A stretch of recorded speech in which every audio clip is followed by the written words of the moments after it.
Hi, everybody. It's Ann Duffy, and welcome to Dental Entrepreneur, the Future of Dentistry's podcast. I'm so happy you're with me today, but I'm honestly thrilled to have the entrepreneur with me today who was recommended to me by a wonderful feature article writer, Luke Shapiro, Dr. Luke Shapiro. I asked Luke, who do you know that would be a great cover doc? And he said, my boss, he's developed so many things like dolphin imaging, which we will talk about. And he said, he is the, all caps, entrepreneur. So Dr. Marc Lemchen, welcome to the podcast. And fun story, everybody. This is going to turn into the article that we're going to be having in the winter edition of Dental Entrepreneur. So you'll have to check it out because you're going to want to hear everything about this incredible gentleman. Let me tell you a little bit about him before we get started. Dr. Lemchen is a board-certified orthodontist receiving degrees from Tufts University School of Dental Medicine and Columbia University School of Dental Medicine. He is affiliated with several of New York's leading hospitals, including Lenox Hill and the New York Presbyterian, where he is a senior attending orthodontist and holds a teaching appointment at Cornell University Medical College. He has pioneered and developed many cutting-edge technological innovations in orthodontic imaging, mechanics, and software used in his practice and others worldwide. He is also a founder of Dolphin Imaging and Management, the leading imaging and management software provider to the orthodontic community. Welcome again, Marc. I'm so happy that we have this time together to just share your journey with all of the rising dental entrepreneurs out there. Well, I'm happy to be here. Well, we had a wonderful conversation a couple of weeks ago, and I just want to start from the very beginning. So here you are, you're looking at what you want to do with your life. You're a young lad, and you grew up in New York, I believe, right? New Jersey, which is a suburb, the metropolitan area. In the metropolitan area, I gotcha. And so tell me about how your journey started into dentistry. Well, it's a funny story, I think. I have an older sister who is brilliant, studious, confrontational in a nice way. And she was a merit scholar. She went to Yale. She went to Swarthmore. She spent her life teaching physics. And I think my parents were worried I'd never do anything. So when I was 17, my mother said to me, you have to go take a vocational test, which was on a Saturday. And being a 17-year-old, I said, Mom, it's a Saturday. And she said, which is typical of a mom, she said, we bought you a car. The least you can do is take this test. And it came back that I should be an airline pilot, which I probably would have loved because I love technology and I always wish I had learned to fly. I was in the Air Force as a dentist, but not as a pilot. At that point, she said, you were right, something I rarely heard. That was a stupid test. Be a dentist. My father's family was very artistic and worked with their hands. My father was an English professor by training and ran a college. During World War II, he was a machinist in the shipyard. And it's sort of a nice touch is the toolbox he had when he was a machinist in the shipyard was the exact same toolbox we got when we went to dental school. The same company made it, had the same drawers, except instead of having micrometers and files and ball peen hammers in it, we had dental instruments. So that's how I ended up in dental school. Well, a couple of things there. First of all, again, I love your mom. I think that's so funny. And I also love your sister because I am the oldest sister. My dad used to call me a pushy broad and I'm a little bossy. So she is awesome and nice to be able to follow in her footsteps of achieving great things. And then also how ironic that your dad's toolbox, and we talked about this, the apple doesn't fall far from the tree because as we know in dentistry, it's so mechanical and engineering based. You have to be an artist, but also you have to be able to use your hands and use the skills and that brain. I think there's a deeper connection in that he was trained as an English professor. He owned the college, which the college said registration fee $2 and in bold type non-returnable. And after the war, there were no jobs and he became a kitchen designer who was very ahead of his time. He was in every magazine. But the point of that is that he was in a service business dealing with people and he had amazing people skills. My sister and I always agreed he never had to raise his voice because by the time he got done talking to you, there's no way you couldn't agree with him. Really? So I think that's a quality that's important for a professional, that you can state your case in a way that people are trusting and accept it. It doesn't matter how great a professional you are, if you can't explain it in a way that people become part of the solution, as opposed to someone just questioning it all the time. So I think that that's a very important quality I think I learned essentially growing up in the kitchen business. He was available 24 hours a day. Anybody who's unhappy, he knew how to deal with them without becoming emotional and raising his voice. He was always there. Sometimes people say that I'm always so calm, and I like to say I'm not calm, I'm focused. And that's what I learned from my dad. It's a beautiful trait. People say in this day and age, in 2024, that time is not your most valuable asset. Focus is. You can actually accomplish so much if you're focused on it. And I love the communication skills that you grew up with. One of our robots is talking. I have to take a little break to unplug it. Okay, no worries. Did you hear that, everybody? One of his robots is talking, and that's another whole thing I can't wait to talk about. Please charge me immediately. I am about to shut down. That is so cool. Please charge me immediately. I'm about to shut down. Our patients don't say that, but the robot does. I love it. I can't wait to talk about the robots. I've been telling everybody about that. Let's go into some of the things that you've invented over the years. So you started with, how did dolphin imaging even come about? Because that's like huge and used in the orthodontic community to this day. 1986 or 87, whenever the AAO was in Chicago, I think, I was at the meeting, and this was in the dark ages, and we really had no way of tracing cephs except for tracing paper and a light box. And there were a couple of things coming on the market where you could put the X-ray on a light box and trace it, basically a crude computer program. So I was walking around the convention with a friend of mine. His name was Gary Engel, who worked for Ormco Corporation at that point. He was a computer nerd kind of guy. We came upon a system that used sonic digitizing, which means that you put the X-ray on a light box, and you had a little pen that you would point to things. And when you click the pen, it would make a sound that would measure the point where your pointer was in 2 dimensions. And I said to Gary, I said, why can't we just put the patient's head down there and measure them directly? And it was one of those things where out of hand, he said, yeah, we can't do that. And then maybe 3 hours later, I guess his brain was still turning. He said, no, we could do that if we raised enough money. So we went back and we wrote a sample program basically, and we started looking for investors. So we found somebody that gave us seed capital, who was a very interesting guy, and it's a whole other story, but he started an amazing number of amazingly successful companies. So that's how Dolphin was born. It was originally given the name Sonrisa, which meant smile in Spanish, because this guy was from San Diego area. Then we did a business plan, and we went all around Silicon Valley and Menlo Park, and we met with every big investor and venture capitalist. And some of those nights were disappointing. Well, most of them were disappointing, but we kept going back. And finally, we found some people that we raised the initial capital, and we started Dolphin. And obviously, it was our first startup. It was a big learning experience. And I always said, it doesn't matter whether you succeed or not. It's a pity to waste all that experience. And that was the thread, really, of saying, even after Dolphin, we should be doing these things again. Wow. What year was this again? Dolphin really started in 1988. Okay. And how old were you at this time? And how long had you been practicing orthodontics? Oh, too long. I got out of my orthodontic program in 1974. Okay. That is so cool. Is this your first invention that you just came up? Again, it's like a conversation. Some people don't think that this has to be like this, I don't know, huge journey, but within 24 hours, you realize this could be possible. Well, it's kind of interesting. And I grew up in a family where we were always thinking of other ways of doing things. We had 2 other products that we developed before, and these are classic cases of before your time. And I can think of a few that I should have looked in further that later became great things, but I wasn't as familiar with the patent process. I was a little intimidated by it. But we did 2 interesting projects. One was a hands-free faucet. Before, we had to kind of just put your hands under. It worked with pedals, and you had one pedal gave you temperature-controlled water, one gave you soap, and one gave you hand lotion. Now, this is before AIDS, before people wore gloves. And so there was not a lot of interest in hands-free faucets, other than I decided that really it should be a law that every kitchen has hands-free faucets, because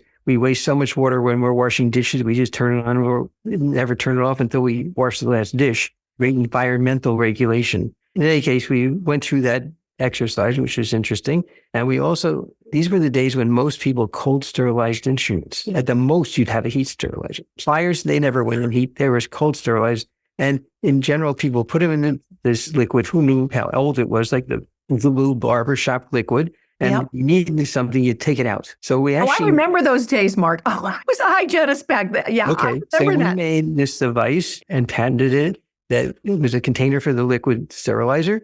but it would time itself. So after a week or two, whatever it's set for, it would lock. You couldn't put anything in or get anything out until you changed the solution in order to make people actually at least sterilize it within the realm of what you could do with cold sterilization. And no interest because no public outcry. And Yeah. it's funny because we had this horrible thing happen and we started wearing gloves and our understanding of it was so limited. I remember going to an insiders meeting and one of the orthodontists proudly showing us how he wore gloves all day and he'd wash his hands with the gloves on. And gloves were very expensive. And so this was the evolution, but the need to really sterilize instruments, which was not really our biggest thing in orthodontics, was really hepatitis. Mm-hmm. And since we didn't treat a lot of adults, there was not a lot of push in that direction either. We had no sterilization technique in reality. Gosh, you're bringing back memories because I remember the pliers sitting on the bracket table on a rack, open to the air of the dust, and whoever wanted to handle them, put them right back on the rack and use them. Somehow we all survived. I was going to say, it's amazing we all did survive. I remember actually getting my first AIDS test and thinking, oh, thank God I didn't have AIDS. Because no gloves, no mask. I graduated in 1974 from dental hygiene. Well, you were so forward thinking. I always laugh about mercury. How when I was a kid, the dentist was very good. He'd put a little mercury in an empty xylocaine vial and he'd take it home, break it on the kitchen floor, of course, or take it out and play with it. And in dental school, we didn't wear gloves. A sign of honor was how dirty your squeegee cloth was that you squeezed the extra mercury out of the amalgam, which would fall right onto the floor and evaporate. Oh, man. And somehow we don't have mercury poisoning. I know. God does protect us over these years, but wow. When I think about that, I actually go back to your dad also as a person that's creating kitchens and counters and cabinets and all of these things. That creativity of, okay, you see the problem and how do you fix it? How do you tinker it to make it work? And so that mindset and that drive that you saw your dad do every day. Most famous for developing what they called the living kitchen. And McCall's magazine did this big kitchen that he designed and created. It's the first kitchen he had a real table in, a television, a couch. It was called the McCall's Living Kitchen. And I laugh about all those things too, because for all these show kitchens he did, we'd get all the furniture afterwards. So our house was furnished with things that we got for free. That is so cool. And I remember that, the living kitchen. And that was your dad? And actually, we had the first microwave that was ever in a house. And he got it from, I think it was Westinghouse or Amana, that had it in the World's Fair. Okay, the World's Fair. They took it over the World's Fair. We got it to our house. I used to love taking people home and showing them how I cook a hot dog in 10 seconds. Oh, my. Which also was probably irradiating us at the same time because they weren't so safe in the beginning, but it was fun. Oh, my gosh, this is so fun. And we were interrupted earlier in the podcast recording. I hope Leland keeps it in there because I hear the robot in your office is picking up patients in the reception area. You just continue to invent and think about things, and nothing seems to stop you. Well, it's sort of like a lottery. If you try enough things, some of them will work, honestly. And so we have lots of ideas and things that never get off the ground. One of my favorite actually has nothing to do with dentistry. I might have told you is a device that goes on boats to make people aware that the engine is running because they're so quiet now. It's called a moving propeller alert. And I just did it because I thought somebody should do it. And I was working on a patient. And they came over to me to tell me that there was a Mr. Bass on the phone, which I thought was funny for something for a boat. And Mercury Marine licensed the product. They make them to this day, and I don't make a lot of money on them. It's not that thing. But I just went to the Consumer Electronics Show, and every boat that Mercury showed had one of these devices on the back of it, and they save lives. And so you invented it outside of dentistry? I mean, golly. Outside of dentistry. So I like that one. And then we did the first patent for being able to take a panoramic or a cone beam pan and take a photographic image of the patient at the same time, more than 20 years ago already. But Glenn Mecca used it, Sharona used it. It was called a face scan. And so that was a great item. Part of the patent that was eventually used on Insignia, which was a patent that Dolphin sold to Ormco. And Ormco became part of Danaher, and then Danaher sued Align Technology for that patent and got 10% of the line at that point. And I don't really feel bad about that because we never would have had the resources to pursue it. But it's interesting. That was our patent. Then I've always wanted to repeat Dolphin's plan of how we built a company. So 5 or 6 years ago, Tom Blankendeckler and I started EasyRx, which is a software that manages digital data for the dentist. The timing was great because scanning was becoming more common, and we had all this STL data that we had to attach to something to mail it in. There was no longer a box with a plaster model. So we ran that company for a while, and now we're transitioning into robots, and we have another little AI company that wrote software that you can scan a patient with braces on, and the AI software will take the braces off in a matter of seconds, and you can make the retainer the visit before the patient comes in to get their braces off. Lots of little things that we keep chipping away at. That is just so cool, so interesting. Like I just love the fact that you don't stop. You just keep going. What drives you for this? I think it's some kind of genetic defect. So I'm sure your wife probably thinks that, and your coworkers, like, what's he up to now? What's he up to now? Something as something just pops into your mind, and some of them become viable, and some of them are funny, and some of them just ridiculous. Some of them are good, but they never were picked up. Yeah. But so what do you think that the secret is then to actually get it from the idea to fruition and actually in the market to the point where somebody actually buys it from you? I mean, like, is it just perseverance? What do you think that you could draw from? Perseverance is a great word. And I think that's an important part. There are lots of great quotes about it's easy to think about something, it's hard to do it. And I think that's part of it. Just do it already, take positive steps, and get things done. I like this quote from one of the race car drivers. It's been attributed to a lot of people. It's just say, if you're comfortable, you're not going fast enough. And the other one is good is better than perfect if you can get started with it, because then you can make it perfect. But if you never get out on the road, you'll never be able to do it. The two quotes I think I use the most: every new idea is first ridiculed, then vehemently denied, and then accepted as conventional wisdom. Oh, We can apply that to lingual orthodontics, to clear braces, to Invisalign, aligner technology, 1,000 things in our industry. That quote actually comes from a guy who said it in 1860. wow. In 1860. And another one I like is, and I adopted this one when we were trying to raise money for Dolphin, it's at the crossroads of progress stand 1,000 self-appointed guardians of the past. 1,000 reasons why you can't do this. And one of the clearest ones I remember is we were doing the first predictions of surgical and orthodontic treatment and how they change a face. We wrote programs where we could age faces and they could use them to find lost children. The last picture I had was the kid was 8 and now he's 14. And they were actually great programs. People would say, well, what if you can't produce what you're showing them? And I would say, better to have tried to show them than to have them say, if I'd known it would look like this, I would have made a different decision. I think you can always find an excuse to not do it. You got to just move past those and say, look at all the benefits of doing it. It's a half full, half empty. It's right there. Don't give them a prediction because what if they do this? Give them a prediction because otherwise they'll do that. Isn't that so interesting? And it makes me think of the road to heaven is paved with good intentions. And if you don't execute, where would we be in this world? I mean, think about everything that you've created, thought about, and you're not even finished. I mean, you just every day you come up with something new. How do you fit it all in, Marc? I mean, you have a thriving practice. You're like the orthodontist in New York City. People flying in from all over the world to see you and your team. So you've got that, and then you've got all these other inventions that are going on. You've got robots in your office. There's so many ideas in your head that are still percolating that I wouldn't ever bet against being brought to fruition. How do you fit it all in? I think I manage my time better when I'm busy. Give me too much leeway, I'll do nothing. That is, I've always been like that. When I was highly scheduled, lots of things I had to do in school, I was much better at getting things done. So I guess I've adopted that. And going back to my dad, I don't know why I'm thinking about it so much today, but he was up early in the morning. If I wanted to see him on a Saturday, I had to be up before television started, which was like 6 o'clock. So he'd start early, he'd work every day. And so I'm still at the office by 6 in the morning. I say to myself, and this is true of orthodontics, but if I'm here 2 hours early, 5 days a week, that's 10 hours of things I can do as opposed to taking a longer shower or something. So I think that's an important thought in how you get things done.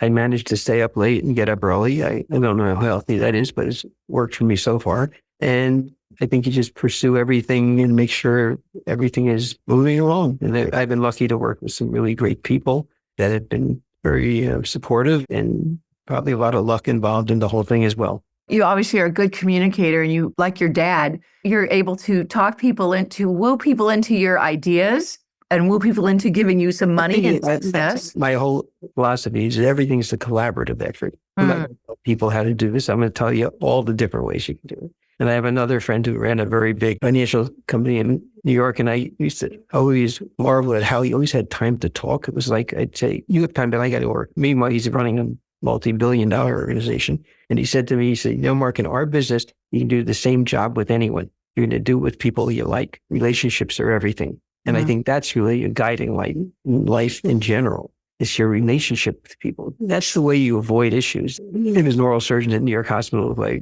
worked with for years. And I guess he was a mentor of mine because I went right with him right out of school. And he had the best bedside manner in the world. And I used to say, he could operate you and half your lower jaw would fall off. And you say, thank God it was you, doctor. Otherwise, my whole jaw would have fallen off. Wow. That was his relationship he had with everyone. And he was focused and he was sharp, but he was compassionate and he connected. And sometimes we can do that more on a professional level than a personal level, but certainly as an orthodontist, it should be part of what we learn how to do, or we teach ourselves how to do. That's so true. And dentistry is such a relationship-built business, not only with just your colleagues, but with your patients. And you've seen families grow up in orthodontics. Then you see their kids, and then adult orthodontics just kind of came on this into the world. I don't know, maybe, 20 years ago or something like that? When I started being in a city where there were lots of younger professional people, finance industry, advertising, we started seeing a lot of adult patients in the 70s, probably more than the average.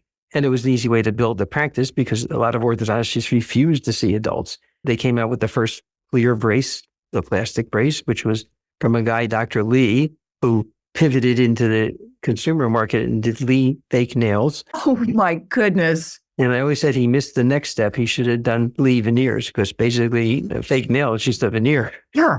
But he was a very bright guy. But that made it different enough so an adult might accept orthodontics. And then, of course, I was part of the original group that worked on lingual orthodontics. And in fact, at the end of the week, I'm going to the insiders meeting, which has been in existence since 1982. Although when I went to the last meeting or the one before, I asked everybody who was there, including the people from the Oracle Corporation, and no one knew where the name came from anymore. The name came from the fact these were inside braces, and we worked on them every 6 months we met. That was a great group of people that were very influential in my life and friends that I still have. And a good friend of mine just had inside braces. I was like, doesn't that hurt? She goes, no, not at all. I'm like, well, okay, I don't even understand that one. But Well, they've come a long way, and we're actually an investor in that product. And it's aligners with wires. So the benefit is you can't see them, but compliance is not an issue. You can't take them off. Okay. There's a lot of people that would like that, especially I've thrown a few aligners away in the grocery store when I try to sample and I Right. with the clinics. So Mark, a couple of other things. I'm just curious, why did you go into orthodontics? You were in general dentistry, and I'm assuming that was at Tufts. And then Columbia was your orthodontics? Yes. We were in school during the Vietnam War, and we felt that we might get drafted, which was not correct, actually, but we signed up for the Air Force, and I ended up getting sent to Japan. And I think the colonel, just wanting to get the liberal Northeaster out of the clinic, sent me to take care of the kids at the school. We had a dependent school. So I had a clinic made up of 2 schoolrooms, if you can picture that, high ceilings, funny lights hanging down there. And I had some friends who were flight attendants, and they were very artistic. And we painted the clinic with Mickey Mouse characters, Snoopy characters. We painted a tree with the door where they went into the clinic. And I have pictures of it. It's very professional. You would not think these people were not professional. They did a beautiful job. And we painted the furniture, which almost got me thrown in the brig there. But it became such a showplace that actually, even after I was gone, it would bring people to see this clinic, which was so much fun for kids. And I liked working with the kids. I always assume they're trying as hard as they can to be good about whatever they're doing. I liked working with the children, but I didn't really want to go back for 2 years of postgraduate and what I've been doing for the past 2 years. So I thought orthodontics was a good transition, thinking that one of the reasons I went into dentistry and not medicine, I never wanted to be involved in the hospital. So my first break, however, is getting involved with the oral surgeon at New York Presbyterian. And I worked with him all the time. And every once in a while, I'd have to go in the operating room, which I still don't like. And I haven't done it in years now. But that's how I got into orthodontics. We started working with adults. We started doing more surgical cases. It's interesting that this surgeon way back then would tell you do the surgery first because the patient got the cosmetic improvement. They got the hard part over with first, then you can fool around with the teeth. That fell into a lot of people rejected it after years. Now people are doing it again. The poor guy is not alive anymore. I wish he would see that his concepts were vindicated. Really? Okay, that's a whole other podcast, Mark. I want to do that one too, because that's probably controversial, I would imagine, right? I think less so now. Okay. And more orthodontists are willing to do surgical cases with aligners or inside braces, making sure that, of course, the surgeon has whatever they need at that time of surgery. They have to get it right the first time, we hope, even though not always. It's an interesting concept, but it's also interesting to hear how we used to do these cases. Before we had the benefits of scanning, of computer-generated setups, it was quite a little process, but basically we would bend up the wires for the surgery before the surgery, and they would segmentize jaw structure, and somehow those wires would hold everything in place. So, wow. Well, it's certainly come a long way, and it's so much easier now. I mean, through your inventions and all the things that you're doing, we've just did a podcast about the problem that people are having now with staffing and teams and people leaving the office, and you've come up with the robots that are just very delightful, and they can sometimes do some of that fun work. And I would imagine the kids that come into your office are just mesmerized by some of the innovation that you've put into place. But we're working on some projects that clearly will reduce our need for staffing. That's the next level of robotics for us. Oh my gosh, it's a need out there. And I think that's what a true entrepreneur is. And Luke was right. You are the entrepreneur. I could talk to you all day. I know you've got patience. I'm just so thankful for this time. If you're a young dentist out there, that's our community, and they have an idea, what would you tell them? I tell them to put it down on paper, to talk to a patent attorney about how to protect it. Provisional patents are relatively easy to write.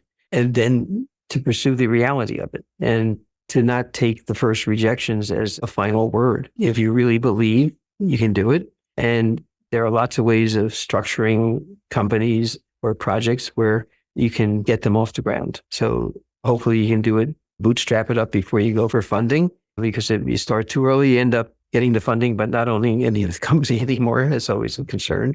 I like the other thought that they tell you when you learn how to drive a car, a race car driving course. They say, don't look at where you are, look at where you want to go. The car will go there. And never give up. Well, I'll tell you, if you ever try that and you're looking at something on the side of you, that's where you're going to end up. So don't look at the guy next to you.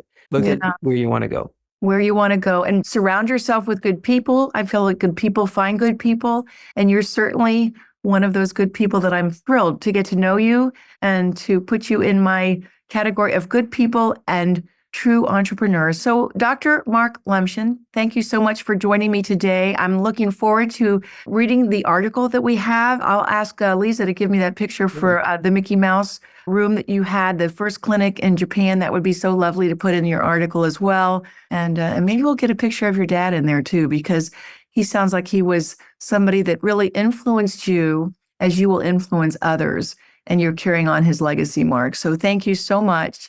We'll have how to get in touch with you in the show notes. And anybody that's listening to this podcast today, keep doing you. That's the important thing. Start and don't stop. Take care.